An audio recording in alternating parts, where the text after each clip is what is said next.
इस देश के अंदर, और रोहित वेमुला के साथ जो हुआ वो हर दिन होता है, हमारे सब ने झेला हुआ है, मैंने झेला हुआ है। मुझे स्कूल में मेरे कास्ट के नाम से मेरा सीआर बुलाता था, and when I used to complain about it, nothing happened because there was no law. और बोल रहे हैं कि ऑलरेडी एक लॉ है तो हमें क्यों चाहिए। सिमिलरली विमेन हरासमेंट के खिलाफ एक लॉ है, but there is a POSH committee in every institution. Similarly we want कि जो कास्ट डिस्क्रिमिनेशन होता है उसके लिए भी एक स्पेसिफिक ग्रुप होना चाहिए, because you are dealing with people who are coming from worse background. And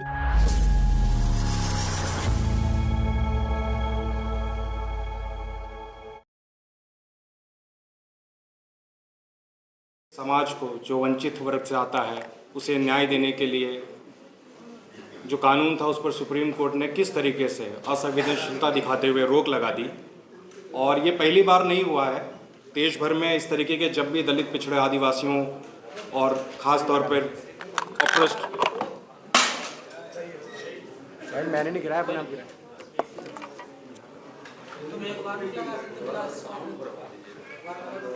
जब भी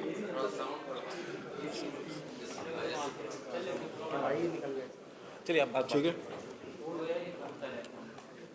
आज हम लोग जहाँ भी देखते हैं, जितने भी लोग हम लोग विश्वविद्यालयों से होकर यहाँ तक पहुँचे हैं, हम लोग सभी जानते हैं, खासतौर पे जो ऑप्रेस्ड कम्युनिटी से आते हैं, उन लोगों ने कहीं ना कहीं किसी ना किसी तरीके से जातीय भेदभाव अपने जीवन में झेला होगा। और बहुत लोगों को लगता होगा कि जातीय भेदभाव गाली गलौज में होता है, जातीय भेदभाव आपको जाति सूचक गाली देने में होता है, पर आई स्टिल बिलीव कि जो कास्टिज्म है वो एक्शन में नहीं है, वो ग्रेडिंग में है, कि कैसे बच्चों को ग्रेड किया जाता है। आई स्टिल नो कि इंडिया में ऐसे बहुत सारे घटनाएं हैं जहां इसलिए भी फेल किया गया है। मेरी जानकारी में एक मामला है कि प्रोफेसर साहब के पैर नहीं छूता था, इसलिए भी फेल किया गया है इस इंडिया में। एम्स का मामला आप सबको पता होगा कि कैसे एम्स के अंदर इस तरह की घटनाएं हुई। जेएनयू के अंदर जो स्टूडेंट्स पीएचडी स्कॉलर्स हैं उनके इंटरव्यू में किस तरीके के मार्क्स उन्हें दिया गया। तो कास्टिज्म अगर लोग ढूंढ रहे हैं, टेलीविजन के डिबेट में ये बात कर रहे हैं कि कहाँ होती है जाति भेदभाव, कहाँ होता है डिस्क्रिमिनेशन, तो डिस्क्रिमिनेशन छुआछूत में नहीं रहा शहरों में, कैजुअल वे में तो हो रहा है। अभी हाल ही में आपने देखा होगा रेसिज्म का मामला आया, अरुणाचल प्रदेश की एक बेटी के साथ किस तरीके के दिल्ली में रहने वाले लोगों ने दुर्व्यवहार किया। तो अब ऐसा नहीं है कि सड़क पे हर आदमी चल रहा है जो वो कास्टिज्म कर रहा है, वो रेसिज्म कर रहा है, वो इनग्रेन्ड है उसके अंदर। और जो लोग कहते हैं कि ये लोग हमारे बच्चों को फंसा देंगे, तो मैं उनको बताना चाहता हूं कि कास्टिज्म जो है, चाहे वो कास्टिज्म हो, चाहे वो रेसिज्म हो, चाहे वो महिलाओं का अपमान करना हो, ये सारी चीज़ें जो हैं वो किसी स्कूल सिलेबस का हिस्सा नहीं है। ये अपब्रिंगिंग का हिस्सा है, ये संस्कार का हिस्सा है।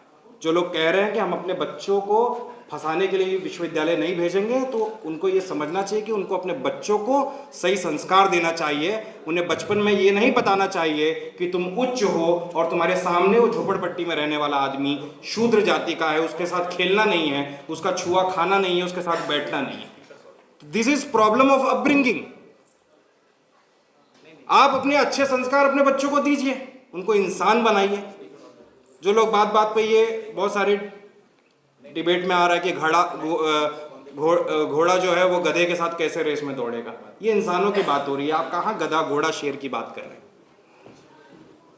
और दुनिया भर में आप अपने आप को विश्वगुरु बनाने की बात करते हो, तो आपको दुनिया का विश्वविद्यालय के स्ट्रक्चरों को भी देखना पड़ेगा कि तमाम जो विश्वविद्यालय दुनिया भर में हैं वो डाइवर्सिटी पर काम करते हैं।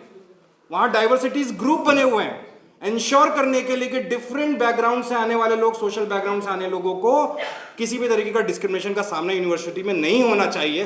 तब जाकर वो बड़ी यूनिवर्सिटियां हैं, तब उनका नाम दुनिया की यूनिवर्सिटियों की सूची में लिया जाता है, बिकॉज वो इंक्लूसिव स्पेस है। और हमारी यूनिवर्सिटी इंक्लूसिव स्पेस नहीं है। ड्रॉप आउट रेट्स हो रहे हैं, लोग डिप्रेशन में जा रहे हैं, बिकॉज वो क्या करें, कहां जाए, किसको शिकायत करें। मैंने अपने समय में अपने कॉलेज में एक शिकायत की, तो मुझे पता है किस तरीके से मुझे टैकल करने के लिए, मुझे निपटाने के लिए पूरा एक तंत्र खड़ा हो गया। और मैं आप सभी लोगों से ये बोलना चाहता हूं कि हम ये भीख नहीं मांग रहे,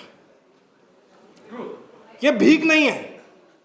वी हैव अ अगर ये डेमोक्रेसी में डेमोग्राफी की बात करते हैं तो डेमोग्राफी हमारे पक्ष में है। और ये हमारा अधिकार है। अगर ये बात बात पे ये कहते हैं कि इस देश की डेमोग्राफी इस देश की डेमोक्रेसी को तय करेगी, तो ये बताना भी पड़ेगा कि इस देश की जो डेमोग्राफी है वो 85% पॉपुलेशन किस डेमोग्राफी में आता है। बहुत बढ़िया। दो I don't believe in majoritarian politics, but अगर हमें न्याय लेना पड़ेगा, हम ये बोलना चाहते हैं कि we will not going to take your bully any more, I am done with it. We will not let you repeat Rohit Vemula, we will not let you repeat Payal Tadvi. हमने बहुत सारे एकलव्यों को इस यूनिवर्सिटियों में मरते हुए देखा है, और हम ये कहना चाहते हैं कि एकलव्य कमजोर नहीं था, बल्कि द्रोणाचार्य हरामखोर था।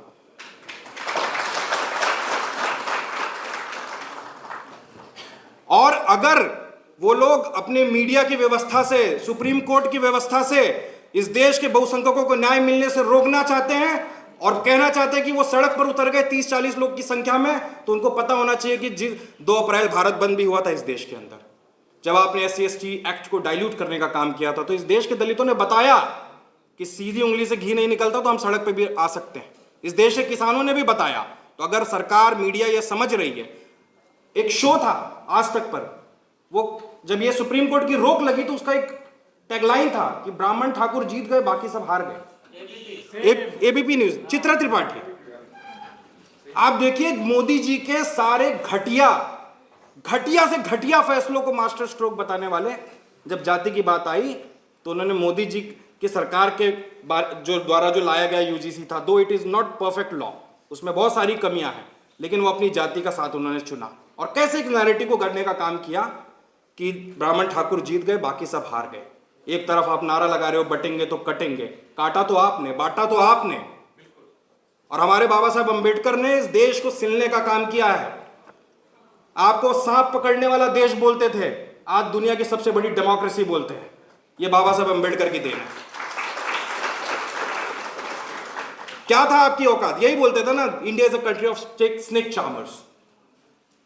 It is known to be the largest democracy because of Baba Saheb Ambedkar, though I still believe our democracy is very immature.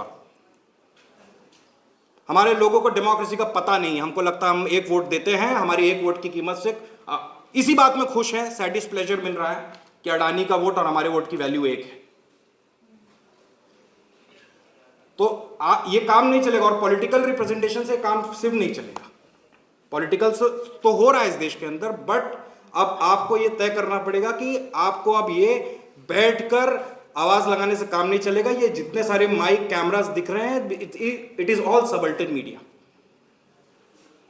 आपको लगता है हमारी बातें यहां पहुंच पाती लोगों तक? तो ये अच्छी शुरुआत है, हर जगह हम लोग को जाना है, और हम लोग इनकी अब किसी भी तरीके के ऑपरेशन को झेलने का काम नहीं करेंगे। अगर एक भी इस देश के अंदर, और रोहित वेमुला के साथ जो हुआ वो हर दिन होता है, हमारे सब ने झेला हुआ है, मैंने झेला हुआ है।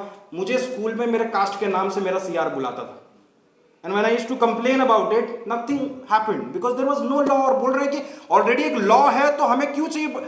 सिमिलरली विमेन हरासमेंट के खिलाफ एक लॉ है, but there is a POSH committee in every institution. Similarly we want कि जो कास्ट डिस्क्रिमिनेशन होता है उसके लिए भी एक स्पेसिफिक ग्रुप होना चाहिए, because you are dealing with people who are coming from worst background and with the worst situation and with the worst financial condition.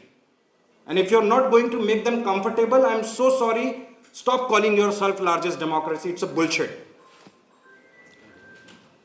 I would like to thank you everyone. यहाँ मंच पर बहुत सारे ऐसे लोग बैठे हैं जिनको मैं देखकर बड़ा हुआ हूँ, जिनको मैंने पढ़ा है, एंड सामने बैठे हैं बहुत सारे लोग जिनका बड़ा योगदान है। सुभाषिनी दीदी बैठी हैं, आपके पिताजी का बड़ा योगदान है, और शरद यादव जी को हम याद करते हैं। और जो भी हमारी सामाजिक न्याय की लड़ाई होती है, और जैसे वो लोग अपने काल्पनिक भगवानों की तस्वीरें लगाते हैं, तो हम भी अपने महापुरुषों की, अपने योद्धाओं की तस्वीर लगाते हैं। तो उसमें आपके पिताजी का बहुत बड़ा रोल है। मैं आपको विशेष धन्यवाद देता हूं कि आप भी इस लड़ाई में शामिल हैं।